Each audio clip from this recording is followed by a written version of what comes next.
अच्छा, अब question number 7। अच्छा, पहले इसका एक ऑर्गेनिक का पार्ट है, इस ऑर्गेनिक का पार्ट को अभी let's leave it, let's go to the analytical part. ठीक है, चलो लेट्स डू दिस वन।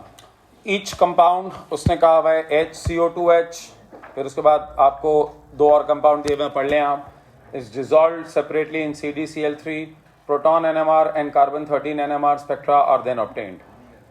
आपको बताना है, कंप्लीट करना है टेबल को, इसके अंदर कितनी पीक्स हैं प्रोटॉन NMR की, कितनी पीक्स हैं कार्बन 13 NMR की। जल्दी से पहले बताओ, how many peaks of proton NMR in these all these compounds?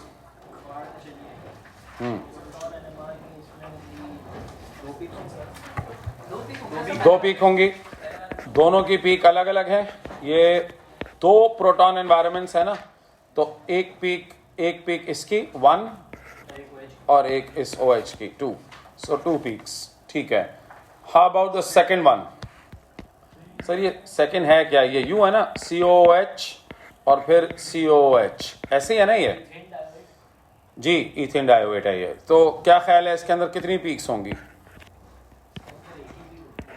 एक ही होगी ना।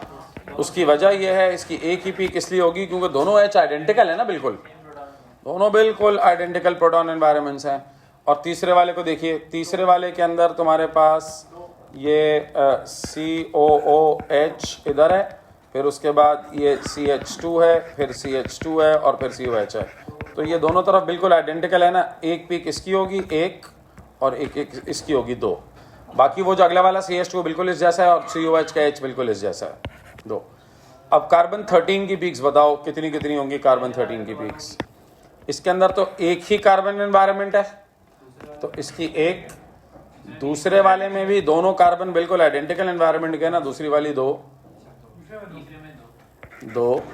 और तीसरे के अंदर जो तुम्हारे पास कार्बन एनवायरनमेंट्स है वो कितने कितने हैं?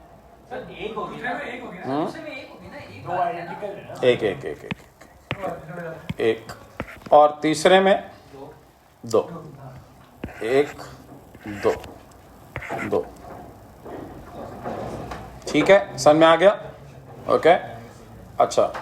Now the proton NMR spectrum of this in D2O is obtained.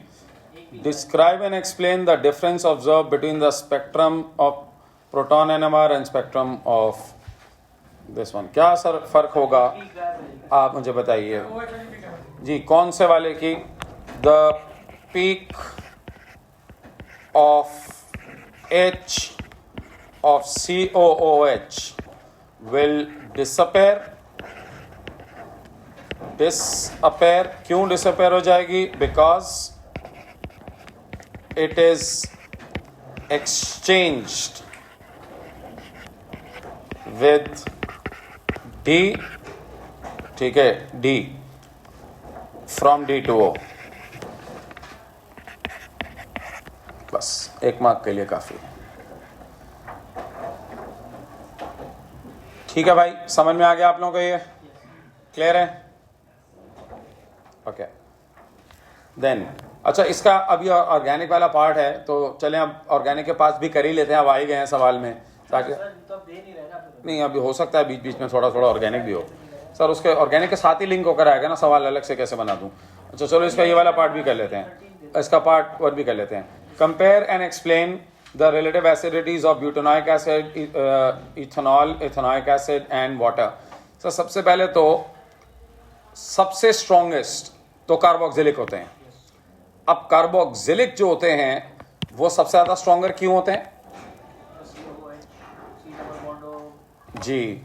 The C double bond O in carboxylic acid is strong, is electrophilic, या यूं कह लो very electronegative, electrophilic नहीं, electronegative. The C double bond O in carboxylic acids, ठीक है, is electronegative, is strongly electronegative, और इसकी वजह से strongly electronegative होने की वजह से, ठीक है, so they are most acidic. So the OH bond is most polar. यूं लिखें electronegative, so OH bond is most polar. ठीक है। अच्छा, उसके बाद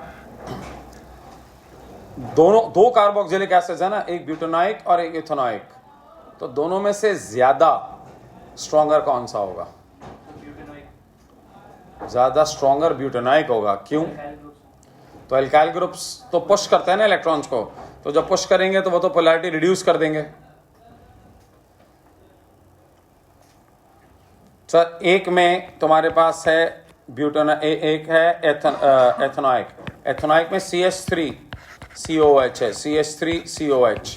अब CH जब ये पुश करेंगे इलेक्ट्रॉन्स को तो ये पोलैरिटी रिड्यूस करेंगे ना, ये पुश करेगा इलेक्ट्रॉन्स को, ये इधर पुश करेगा, इधर पुश करेगा, और इसकी जगह अगर लगा हुआ हो C3H7 तो किसका पुशिंग इफेक्ट स्ट्रॉन्गर होगा? C3H7 बड़ा आर ग्रुप है ना, उसका पुशिंग इफेक्ट स्ट्रॉन्गर होगा। जब उसका पुशिंग इफेक्ट स्ट्रॉन्गर होगा तो ऑटोमेटिकली इसका मतलब कि उसका जो पोलैरिटी होगी वो कम होगी ना, तो the larger the R group, अच्छा the larger R group, the larger electron pushing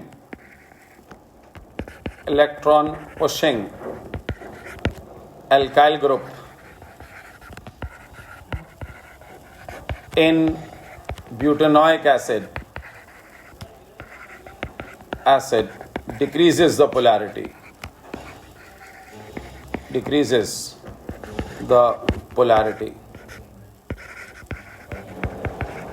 of OH bond। ठीक है, तो सबसे पहले हो गया ethanoic acid, followed by butanoic acid. ठीक है, अब रह गया वाटर और एथेनॉल का मुकाबला। वाटर और एथेनॉल में आप इसमें बढ़कर आए हैं, वाटर ज़्यादा एसिडिक होता है। ठीक है, एथेनॉल वाटर से कम एसिडिक इसलिए होता है बिकॉज उसके अंदर भी इलेक्ट्रॉन पुशिंग आर ग्रुप होता है।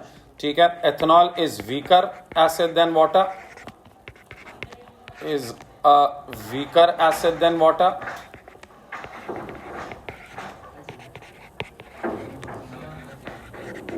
because of reduced polarity of OH,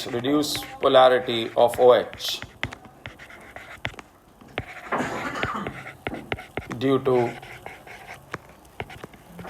electron pushing alkyl group,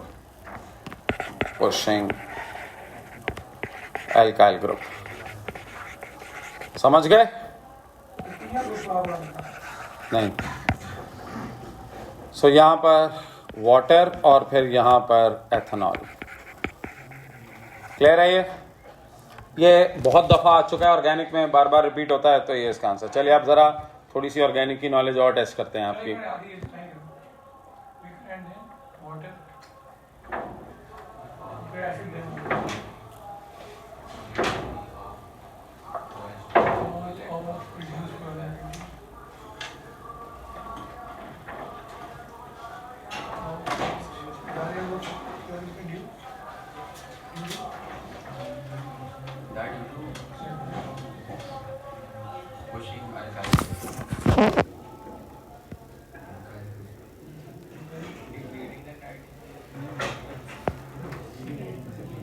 ठीक है, चलो गाइस आगे चलो। अच्छा, अब आइए, अब इस पर आओ, इसके टेस्ट पर आओ। उसने कहा भाई 3 carboxylic acid, methanoic acid, ethanoic acid and butanoic acid are compared. 2 tests were carried out on separate samples of each organic acid. वो कह रहे द फॉलोइंग रिजल्ट्स ऑब्जर्व। अच्छा, टिक जो है वो ऑब्जर्व चेंज का है, नो ऑब्जर्वेशन का है।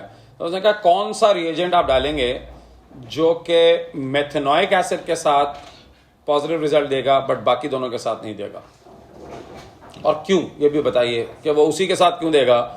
आखिर उसमें ऐसा क्या कमाल की बात है जो बाकी दोनों में नहीं है? क्यों? जी हाँ सर, भाई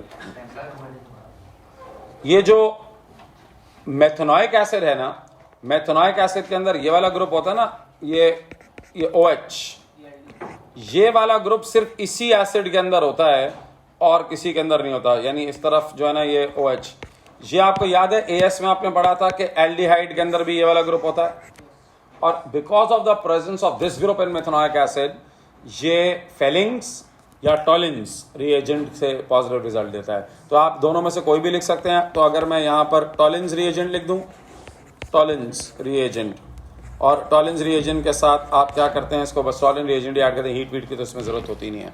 सो इसके अंदर ऑब्जर्व चेंज क्या होता है, silver layer, G silver layer, ठीक है, इस फॉर्म याद है सिल्वर मेरा टेस्ट, उसमें ब्रिक रेड पीपीटी बनते हैं ऑफ कॉपर 1 ऑक्साइड, ठीक है। ये तो इसके साथ हो गया। चलिए अब बाकी दो के साथ उसने कहा बाकी दो के साथ टिक है, तीसरे वाले के साथ क्रॉस है। ये कौन सा टेस्ट है,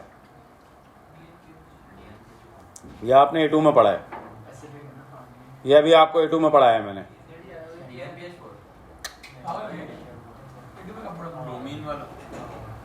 ब्रोमीन, ब्रोमीन कार्बोक्सिलिक एसिड से कब रिएक्ट करते हैं भाई, oxidation of methanoic acid and oxidation of Ethan dioic acid.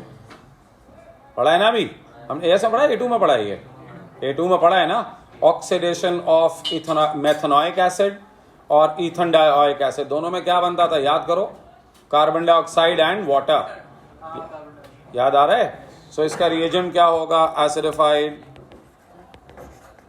Acidified KMnO4 और इसके साथ एक्वस एंड हीट।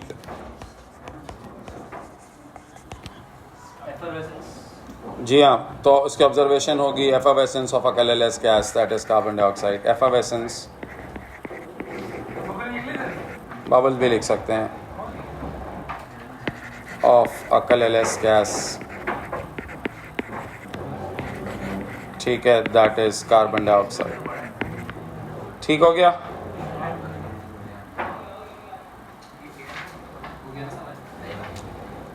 नहीं सर अभी नहीं हुआ। अच्छा इसका सी रह गया है, सी और डी पार्ट। सी के अंदर उसने कहा हुआ है 1,4-dibromobutane is used in the synthesis of a dicarboxylic acid and a diamine as shown। Sir ये AS के रिएक्शन है, 1 सेकेंड देखें वही। अगर आप AS के रिएक्शंस नहीं याद हैं तो फिर आप अटक गए इसके अंदर। देखिए रिएक्टेंट में 2 BR लगे हुए, जरा स्टेप 1 और स्टेप 2 को देखो। स्टेप 2 के अंदर यहां पर 2 COH आ गए। अच्छा नंबर ऑफ कार्बन काउंट करें, रिएक्टेंट और प्रोडक्ट के सेम है, 4 कार्बन रिएक्टेंट में है, 4 कार्बन प्रोडक्ट में है, तो नंबर ऑफ कार्बन तो चेंज नहीं हुए। अब बीच में आपने ऐसा क्या बनाया होगा कि वो फिर अगले स्टेप में कार्बोक्सिलिक में कन्वर्ट हो। सो एग्जैक्टली, सो आपको फौरन याद रखना पड़ेगा। आप AS रिकॉल करेंगे, हमने पढ़ा था AS में प्राइमरी अल्कोहल्स ऑक्सीडाइज होके कन्वर्ट हो जाते हैं टू कार्बोक्सिलिक एसिड्स। वैसे एल्डिहाइड भी हो जाते हैं, ठीक है, एल्डिहाइड भी हो जाते हैं, लेकिन अगर आप उसका फॉर्मूला देखेंगे ना तो आप, अच्छा और दूसरा 2 तरीके से मुझे पता चलेगा कि ये प्राइमरी अल्कोहल होंगे। एक, क्योंकि हमने AS में ये भी लर्न किया था कि हैलोजन एल्केन्स के अंदर न्यूक्लियोफिलिक सब्स्टिट्यूशन होती है तो OH आके लग जाता है BR की जगह, लेकिन आपने कोई ऐसा रिएक्शन नहीं पढ़ा जिसके अंदर जो है वो एल्डिहाइड ग्रुप आके लगे BR की जगह। तो इसीलिए इसका जो बीच का प्रोडक्ट है उसमें दोनों BR की जगह दोनों OH होंगे, CH2 कितने CH2 हैं, 1 2 3 4 CH2 OH, ठीक है। तो इसका जो रिएजेंट है वो क्या होगा, स्टेप नंबर 1 का याद है, aqueous NaOH and heat under reflux.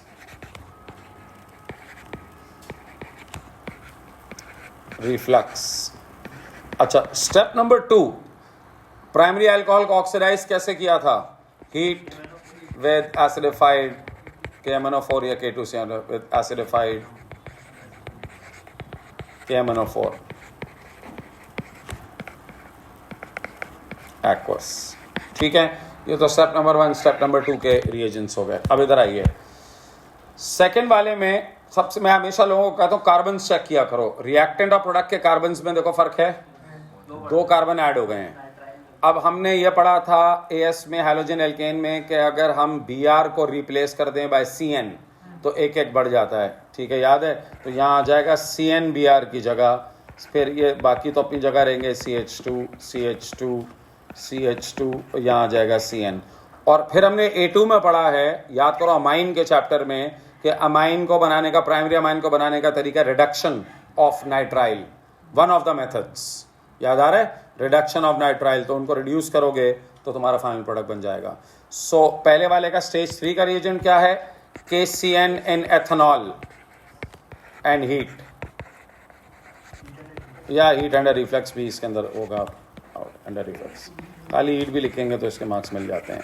अच्छा, और दूसरे वाले के लिए स्टेज नंबर 4 के लिए अभी हम ये हमने A2 में पढ़ा है रिडक्शन, तो या तो LiLH4, ठीक है, या हाइड्रोजन गैस विद निकल कैटलिस्ट।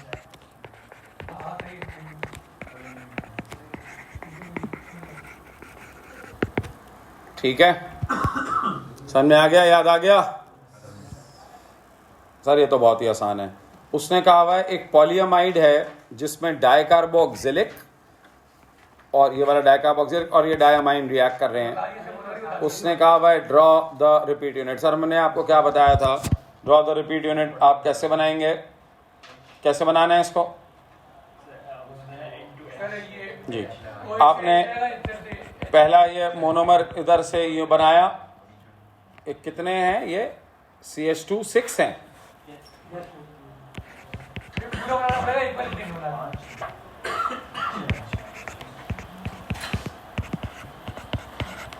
ये ऐसा होगा ना, और इधर से अभी मैं आपको दिखाता हूँ जरा, एक मिनट। अभी ये आप फाइनल आंसर ये नहीं है, ये तो मैं आपको सिर्फ बना के दिखा रहा हूँ। ये OH, इधर क्या है? CH2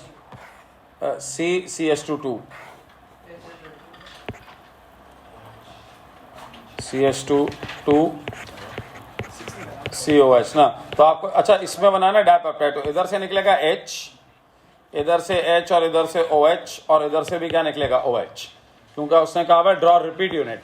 तो आप रिपीट यूनिट क्या बना देंगे यहाँ से? NHCH2 6, फिर NHC डबल बॉन्ड O, फिर यहाँ पे CH2, कितने CH2 हैं बाहर? नहीं, यहाँ तो 2 है ना। ये आप बना कराएंगे और इसके अंदर उसने कहा हुआ है कि आप draw the repeat units of the polymer, any functional group should be shown. Sir ये क्या फंक्शनल ग्रुप है? Amide, amide bond. Sir repeat unit कहा हुआ है उसने, पॉलीमर 3 कहा हुआ, उसने कहा रिपीट यूनिट शो करें। सर में आ गया?